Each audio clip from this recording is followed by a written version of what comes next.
Bonjour hein. Aujourd'hui on se retrouve pour un petit bilan culturel. Alors chez moi on est sur un bilan très pop culture, attention, je voulais vous parler de pas mal de trucs, de conférences, de podcasts, de films, de séries, un beau magazine, bref, plein de choses que des gens très talentueux ont réussi à sortir en cette période compliquée. Je voulais commencer par vous parler de cette revue qui s'appelle Blumenhaus. Alors cela ne se prononce sûrement pas du tout comme ça puisque c'est allemand comme mot et je ne parle pas du tout l'allemand à part quand j'imite très mal Karl Lagerfeld. Il s'agit d'une revue que j'ai découverte grâce au shop en ligne Floem. Vous avez toujours moins 10% sur le shop Floem, il y a plein de trucs, il y a de la bouffe, il y a de la beauté, il y a du lifestyle et il y a aussi de beaux livres et de beaux magazines, donc vraiment ils ont une sélection très pointue et très hétéroclite, donc allez voir ça. Donc il s'agit d'un livre sur l'art et sur la botanique, qui sont, ma foi, deux choses très intéressantes et très esthétiques. Enfin, on peut faire beaucoup de choses très belles à partir de ces deux sujets, et ça regroupe aussi bien de la photographie, beaucoup de belles photographies, une mise en page extrêmement chiadée quoi, vraiment ils utilisent des typos, des mises en page qu'on ne trouve pas du tout dans des magazines conventionnels, enfin c'est clairement pas, c'est un livre hein, le bordel, hein, c'est pas un magazine à ce level là. Regardez, ça mélange très belles typos, photographie et illustration botanique avec des belles majuscules gothiques pour commencer les articles. Cela regorge de reportages sur des professionnels de la botanique, donc aussi bien des paysagistes. Par exemple, dans cette édition, on va partir dans les jardins de l'Angleterre, mais également à Hong Kong, où on suivra une fleuriste là-bas. Et il y a aussi des portraits d'architectes, d'horticulteurs, ou même de concepteurs de jardins. Vraiment, c'est passionnant, c'est magnifique, c'est très singulier. Et ça a été créé par deux femmes, deux directrices artistiques. En fait, il y a Camille Gressier, qui est art director et print designer, et également Isabelle Lady Christensen, qui fait également de l'art, des magazines, de l'illustration. Elle avait également fait une très belle illustration que j'ai gardée, que je vous mets ici, pour une box qui avait été faite en collaboration avec l'instagrammeuse Oli Camille, qui était vraiment magnifique, j'ai adoré. Donc voilà, si jamais ces sujets-là, si l'art, la belle mise en page, les beaux magazines, les beaux livres, et les fleurs, et les plantes vous intéressent, foncez, ce magazine est fait pour vous. Deuxième truc de la culture que j'ai beaucoup aimé ce mois-ci, il s'agit de la conférence de mon très cher Paco Mtielman. Alors Paco Mtielman est un essayiste, un auteur, un conférencier que je suis depuis longtemps. En fait, quand j'ai terminé mes années en école d'art, j'ai fait mon diplôme autour d'un de ses bouquins parce que ça... Déjà, j'étais assez passionnée par tout ce qui était pop culture et tout ce qui était aussi partie un petit peu sombre de la pop culture. J'adorais en fait toutes les déviances un peu qui peuvent naître de quelque chose qui d'apparence est plutôt léger, qui sont des choses ouais, très futiles, qui sont censées apporter du bonheur aux gens, de la joie et tout, et de voir comment l'être humain est capable d'en faire des choses très étranges. Notamment en grand exemple de ce genre de phénomène, il y a Charles Manson qui en fait était persuadé que les 4 Beatles étaient les 4 chevaliers de l'apocalypse, et au nom de la pop culture, au nom des Beatles, au nom de n'importe quoi, il en est arrivé à inciter des gens à faire les massacres qu'on connaît, donc à inciter des gens. Lui-même n'a tué personne de ses propres mains, hein. Le lâche. Voilà, non c'est pas le mot, mais vous m'aurez comprise. Et donc j'avais fait tout mon sujet sur un de ses premiers bouquins qui s'appelle Popper Must, et il a également écrit le livre Pop Yoga, voilà, que j'aime beaucoup. Et il est aussi très fan de séries comme Lost, comme Buffy, et il arrive à analyser tous ces sujets de pop culture à travers un prisme très philosophique finalement, tisser comme ça des liens entre les deux mondes, entre le monde un peu élitiste de la philo, des références cinématographique peut-être plus élitiste, et réussir à créer ce parallèle avec de la pop culture qui est un petit peu dénigrée, et moi je crois foncièrement en la pop culture, vous savez à quel point j'aime tout ça et à quel point je pense que ça compte dans notre monde.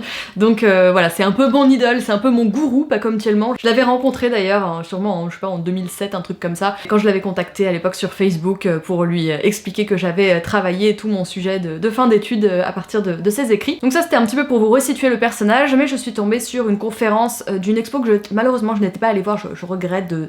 Bon bref, c'était une exposition sur les vampires qui était à la Cinémathèque de Paris, qui retraçait un petit peu l'histoire des vampires dans l'audiovisuel. Donc c'était de Dracula à Buffy. J'y étais pas allée parce que moi j'ai pas vu beaucoup de trucs de vampires et j'avais peur d'être déçue, d'attendre beaucoup de trucs de Buffy, et je crois qu'il y avait pas grand chose autour de Buffy. Mais en tout cas, Paco Mtielman a tenu une conférence qui s'appelle Buffy, Anne et ses sœurs, donc Anne qui est le deuxième prénom de Buffy, et que j'ai trouvé passionnante. C'est 1h30 de conférence qui est sur le site de la Cinémathèque, je vous mets le lien dans la barre d'infos. Il fait plein de parallèles avec du cinéma plus classique, le cinéma de Rivette notamment, et il mentionne, alors il y a plein de choses extrêmement passionnantes, je vous laisserai le lien pour que vous alliez le voir, et il mentionne notamment le test de Bechdel. Je sais pas si vous connaissez ce principe, j'en avais déjà entendu parler. En fait, ce test-là interroge sur la question de la représentation d'une relation entre femmes qui serait chaleureuse. Une relation entre femmes qui ne parlerait pas d'un homme ou qui ne serait pas sur une sorte de confrontation. Et finalement, on se rend compte qu'il y a très peu de films qui relatent des histoires d'amitié franches entre femmes qui se soutiennent, qui se supportent, et au vrai sens du terme. Alors que voilà, les buddy movies, il y en a à foison. Et le nombre de films qui remplissent ce critère qui pourtant est très simple et microscopique. Donc c'est ce que dit Pas comme Tielman, des femmes fortes, des représentations de femmes qui se construisent, qui sont des guerrières, il y en a, hein, c'est pas le souci, c'est pas vraiment la notion de féminisme, mais je pense que c'est plus cette notion justement de sororité qui est très peu représentée. La femme est un peu par définition dans les scénarios, dans le cinéma, en confrontation, éprouve de la jalousie face à ses congénères féminines. Voilà, après est-ce que cela s'explique parce que le milieu des scénaristes est majoritairement masculin? Je pense que c'est une piste. Non mais je veux pas faire la féministe à deux balles, mais voilà, par exemple, un film comme Le Portrait de la jeune fille en feu, qui est un... Alors là, je prends un extrême un peu dans l'autre sens, c'est un film qui a été réalisé par des femmes, joué quasiment exclusivement par des femmes. Mais pour le coup, c'est vrai que je suis sortie très enrichie de ce film, je vous en parlais dans mon top film de 2019, je vous mettrai le lien si vous voulez m'entendre en parler un petit peu plus, mais j'avais été vraiment bluffée par le fait que tous les visages de la femme étaient représentés, l'amie, la sœur, l'amante, l'épouse, enfin il y avait vraiment tout qui était montré.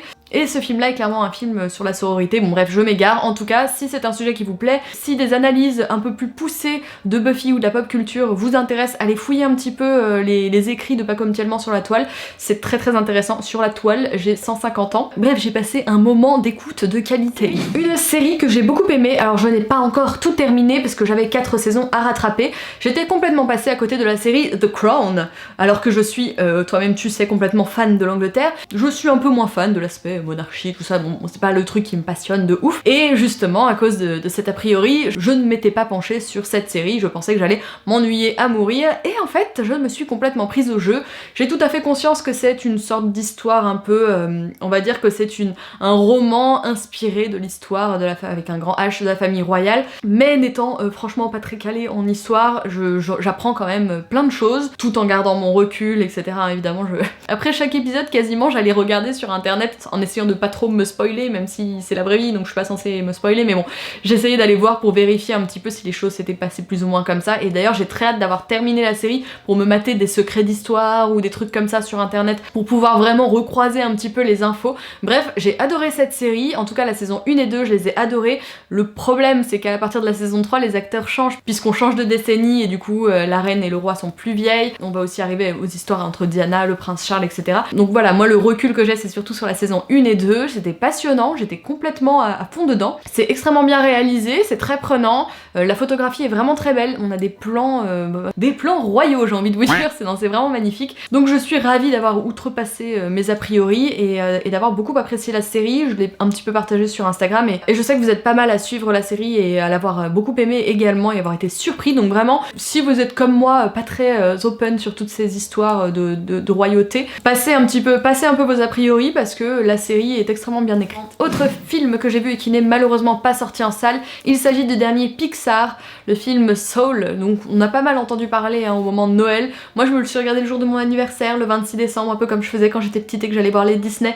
J'ai été très agréablement surprise. Alors moi je suis pas une ouf des films de Disney ou de tout ce qui est un peu animation mi pour enfants, mi pour adultes. C'est souvent, je trouve quand même que c'est du génie dans le sens où ils arrivent toujours à trouver le petit truc magique, etc.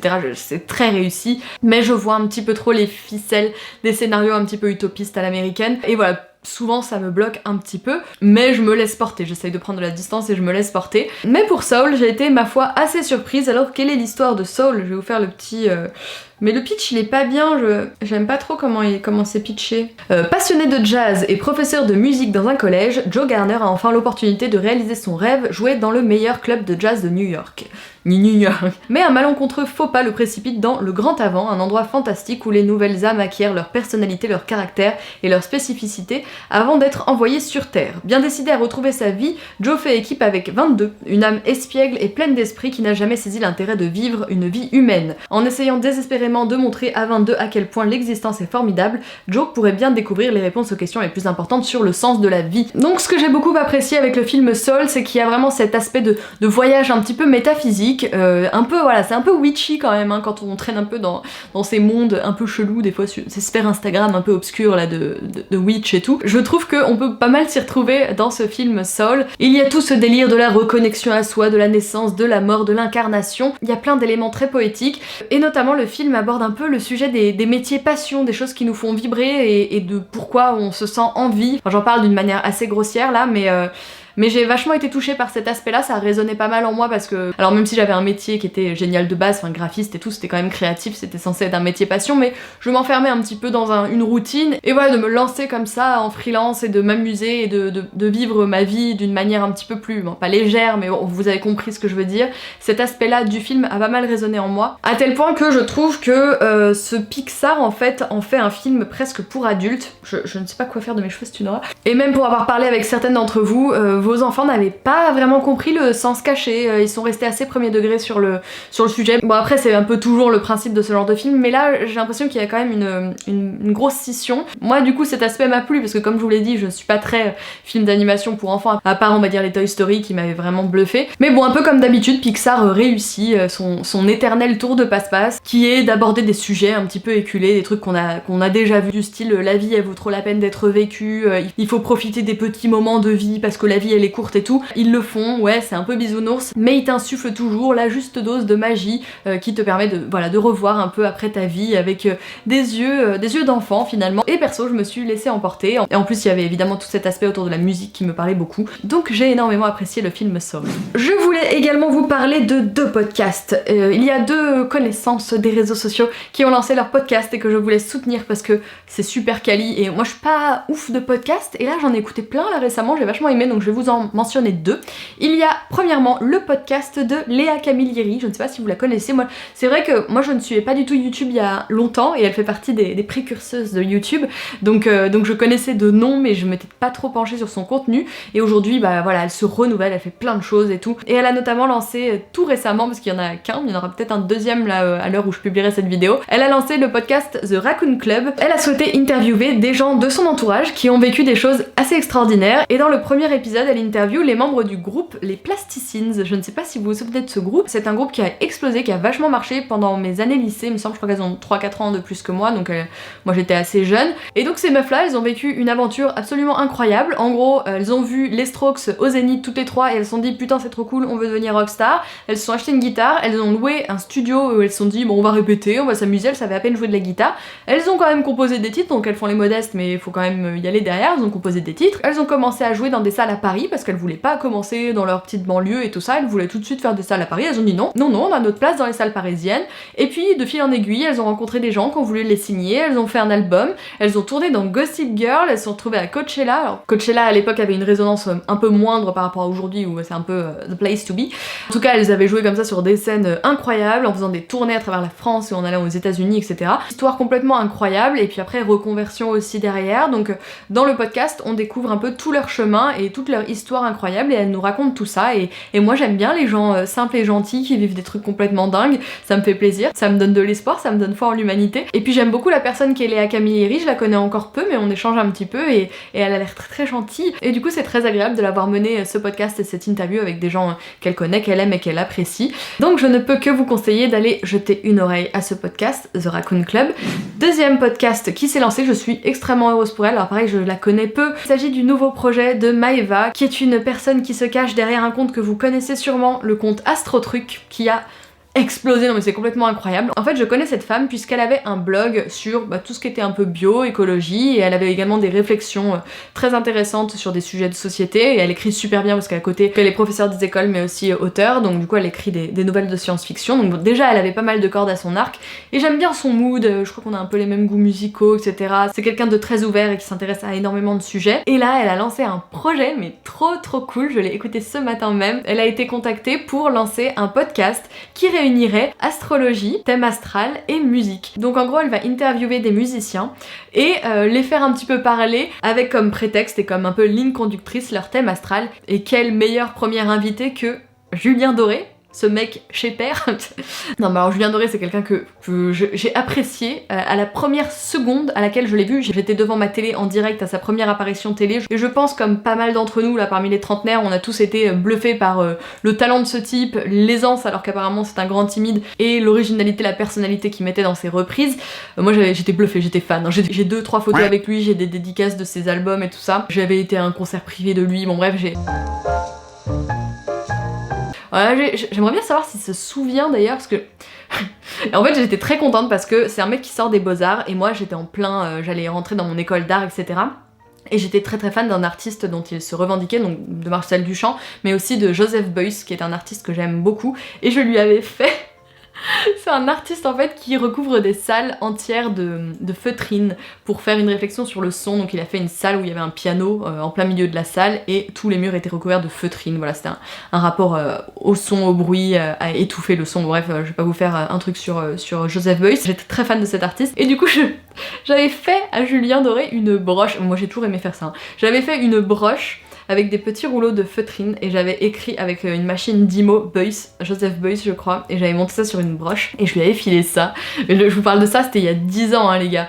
Donc voilà, ça me ferait tellement rire si t'en souviens mais je ne pense pas. Et donc oui, j'avais été super fière parce que je lui avais montré ça et il m'avait dit mais tu sais que j'ai caché le profil de Joseph Beuys dans ma pochette et j'étais là mais non, et il s'était levé, j'étais la seule pour qui s'était levé. Il m'avait emmené à la PLV où il y avait la pochette de son album en très grand et il m'avait dit regarde c'est là et du coup il m'a fait la dédicace sur son album en entourant Joseph Beuys et en me mettant un petit mot. Bref, j'étais contente d'avoir ce petit moment un petit peu, cet échange un petit peu artistique avec lui, c'était très cool. Donc bref, revenons-en au podcast, je l'ai trouvé super intéressant, ça dure 30 minutes, c'est assez court, et Maëva est extrêmement à l'aise parce que franchement c'est pas évident, elle devait quand même être un peu flippée, j'en suis sûre, parce que premier exercice en podcast comme ça, interviewer un mec connu qui quand même, voilà, qui rebondit bien, qui est quand même assez à l'aise en interview et tout. Voilà, vraiment bravo Maëva, c'est un axe super intéressant, ça parle de musique et ça parle de trucs un peu ésotériques, mais voilà, c'est comme Astro Truc, hein, ça se prend pas non plus hyper au sérieux, et moi ça me va, c'est une approche qui me plaît beaucoup, et je trouve que cet axe d'interview permet d'avoir d'autres questions un peu plus pertinentes, un peu plus originales et d'en apprendre un petit peu plus sur l'artiste interviewé, ce qui est quand même le but des interviews en général. Voilà. Et je vous ai même pas dit le nom parce que j'ai pas retenu. Comment il s'appelle ce petit podcast? Ça s'appelle Astro Studio, c'est disponible sur Deezer, vous n'avez pas besoin d'être abonné pour l'écouter, vous pouvez juste vous inscrire et écouter le podcast. Et là il s'agit de l'épisode Julien Doré, cancer, ascendant poisson, et c'était très intéressant. Je vais vous parler d'une chaîne YouTube musicale que je trouve génialissime. Il s'agit de la chaîne Fanzine du guitariste musicien Wax, dont on entend pas mal parler sur YouTube depuis longtemps. C'est un peu le musicien de YouTube, mais moi je l'ai vu aussi avec son groupe en première partie de Papa Roach il y a quelques années à l'Olympia il me semble, c'était, oui j'en suis sûre même, c'était vraiment super bien, et en fait c'est un mec super talentueux qui sait jouer d'un peu tous les instruments, il s'est notamment fait connaître sur YouTube pour ses reprises où en fait il jouait, il faisait des loops en fait avec chacun des instruments et il recomposait le morceau tout seul, super bien produit, super bien filmé et mis en scène. Et là depuis quelques temps il a un contenu sur YouTube qui s'appelle Fanzine où il invite, pareil que Astro Studio, où il invite un musicien, une musicienne pour parler de son rapport à la musique et également faire 3 reprises. Donc il y a souvent une reprise de l'artiste qui leur a donné envie de faire de la musique, également une reprise d'un de leurs titres mais qui est remixé un peu à la sauce avec Wax, qui est retravaillé, etc.